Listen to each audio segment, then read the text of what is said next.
Hi guys, welcome to my channel. இன்றைக்கி நம்ம எந்த படத்தை ரிவ்யூ பண்ண போகிறோம்? நம்ம ஹிப்ஹாப் தமிழா சார் நடித்த கடைசி உலகப்போர். இந்த படம் பார்த்திங்கன்னா அவரோட 8th ஃபிலிம். இந்த படம் ஒரு நல்ல ஆக்ஷன் சீக்வன்ஸ் கொண்ட படமாகவும் இருக்குது.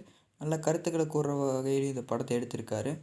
அதுவும் இல்லாமல் பாக்ஸ் ஆஃபீஸில் இப்போ இந்த படம் சூப்பராக கலெக்ஷன் பண்ணிட்டு வருதுன்னு சொல்கிறாங்க. இந்த படத்தில் பார்த்திங்கன்னா ஹிப்ஹாப் தமிழா நடிச்சிருக்காரு. அப்புறம் அந்த படத்தை அவரே ப்ரொடியூஸும் பண்ணியிருக்காரு. டைரக்ஷன், ப்ரொடியூசர் ப்ளஸ் ஆக்டர், இந்த எல்லா விஷயத்தையும் அவர் தான் பண்ணியிருக்காரு. அதாவது என்ன ஸ்டோரின்னு பார்த்திங்கன்னா, இந்தியா ரிப்பப்ளிக் நாடாக ஆகணும், அதுக்காக அவர் போராடுறாரு. நீங்கள் கேட்கலாம், இந்தியா ரிப்பப்ளிக் நாடு தான் ஆயிடுச்சு, அப்புறம் எதுக்கு போராடுறாரு அப்படின்னு கேட்கலாம். பட் அவர் ஸ்டோரி இப்படி தான் மேக் பண்ணியிருக்காரு. இந்த படம் பார்த்திங்கன்னா 2028 அந்த செஞ்சுரி, அந்த காலகட்டத்தில் எடுத்திருக்காரு. ஒரு நல்ல ஸ்டோரியும் இருக்குது இந்த படத்தில். எனக்கு ரொம்ப பிடிச்சிருக்கு. டிஃப்ரெண்ட்டான ஸ்டோரி வச்சு எடுத்திருக்காரு. இந்த படம் நல்லா ஓடும் நான் நம்புகிறேன். இந்த வீடியோ பிடிச்சிருந்தா லைக் பண்ணுங்கள்.